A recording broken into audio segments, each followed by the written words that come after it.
ورحمة الله وبركاته حبايب قلبي. النهاردة ان شاء الله هنعمل الفيديو ده عن كيفية تشغيل غسالة الاطباق. خلاص، لاني بنوتة طلبته مني الحقيقة، واسفة للتأخير لاني تاني مرة اعمل الفيديو. بصي حبيبة قلبي، اول حاجة هنا ده زرار الباور، يعني ده اللي بيشغل الغسالة وبيطفيها فقط لا غير. خلاص، الزرار دوت هنا في لمبتين شغالين، اللمبتين دولت هو ده ما بيظبطلكيش اي حاجة في الغسالة، ولكن مؤشر بيعرفك ان الزيت والملح بتوع الغسالة مليانين.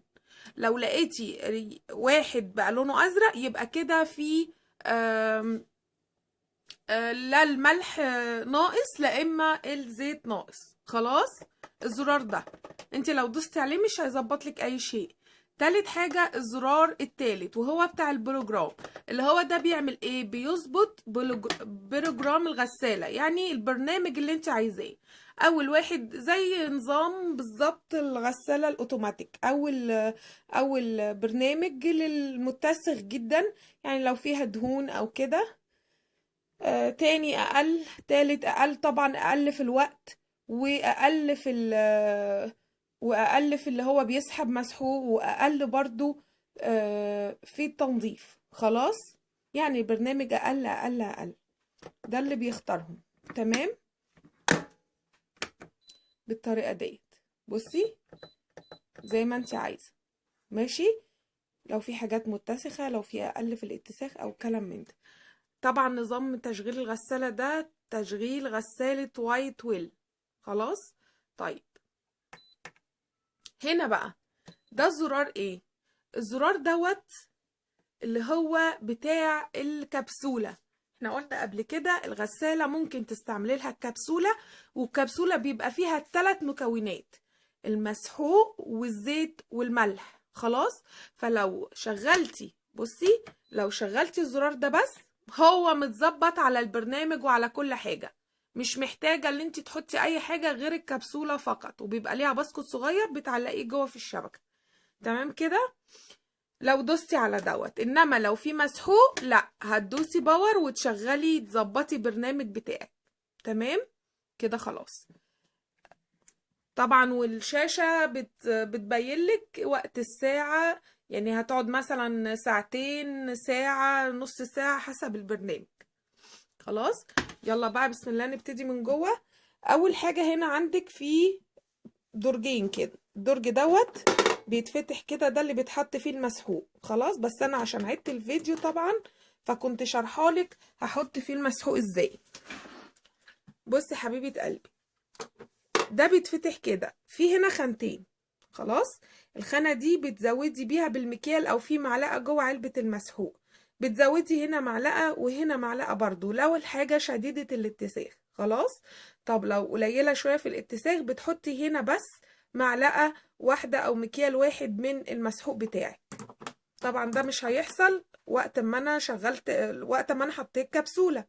طب هنا برضو في زرار كده اهو بيتفتح، ده مكان للزيت، ده مكان للزيت بتمليه، بتقعدي تفضي من الازازه لغايه هنا اهوت كده.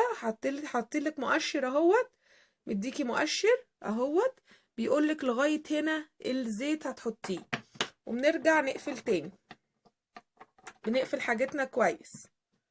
خلاص بس كده. طيب في ايه هنا تاني جوه؟ طب يلا نعرف هنا الاول. بصوا يا بنات، ثواني، الحمد لله. بصوا هنا في صنبور فوق، الصنبور ده بينزل المية على الجزء اللي باين فوق من الشبكة. خلاص، في صنبور تاني هنا تحت اهوت دوت، ده برضو صنبور بيدي مية من فوق، في خرامة هي للمية من فوق وبيدي مية من تحت. خلاص، في صنبور تالت وهو الاخير اللي هو بيبقى في القاعدة تحت دوت، بيدي مية لفوق. تمام كده، دي اول حاجة. طيب انت مالكيش دعوه بالصنبور خالص، بس اهم شيء بعد ما احط حاجتي الف الصنبور دوت كده، اتاكد ان مفيش حاجه معطلاه. تمام.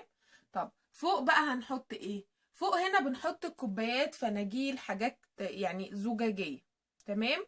طب هنا في شبكه كده انت ممكن تعليها وتوطيها حسب طول الحاجه اللي انت حطاها. هنا الشبكة التانية ديت دوت باسكت المعالق والشوك والسكاكين، بس انصحك بلاش سكاكين لانها بعد فترة بتبتدي تبقى باردة.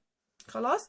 هنا بقى في حاجة، الشبكة دي انت ممكن تنيميها لو هتحطي حاجة كبيرة، لو اطباق هتوقفيها كده اهوت وتبتدي ترصي الاطباق بتاعتك فيها عشان يبقى في مساحة كبيرة ان انت تقدري تحطي اطباق كتير.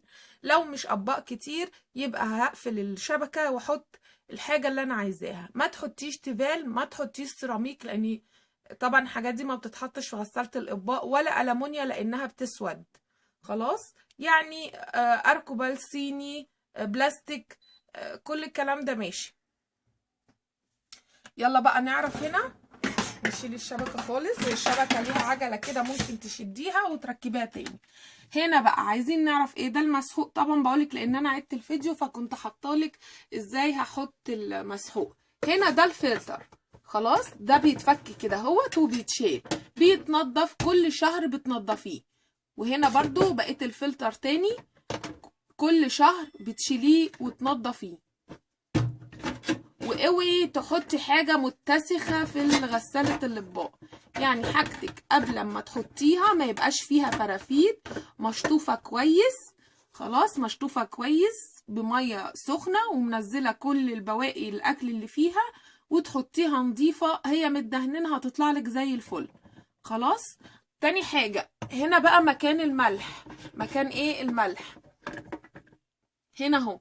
هنا لما باجي اشتري الملح بيبقى صندوق كده كبير، بيبقى فيه ملح كده، يعني عامل زي الفتافيت كبيرة كده شوية مفتفت كده، بدلق هنا لغاية، وفي ليه قمع طبعا، ده بيبقى مع الغسالة بتقعدي تدلقي منه لغاية لما يتملي على الاخر، وبعدين تقفلي تاني كده اهو. خلاص. طريقتها سهلة جدا ومش محتاجة اي شيء يعني. وطبعا ينصح باستخدام فينش زي ما انا قلت قبل كده، ممتاز وبيحافظ على الغسالة. تمام. بس لو عندك اي سؤال تاني قوليلي. طبعا درجة التعقيم بتاعتها اعلى، ومن اعلى الغسالات الاطباق اللي درجة التعقيم بتاعها عالي، ودي اهم حاجة في غسالة الاطباق.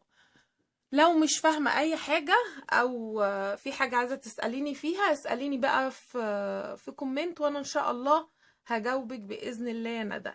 والسلام عليكم ورحمة الله وبركاته.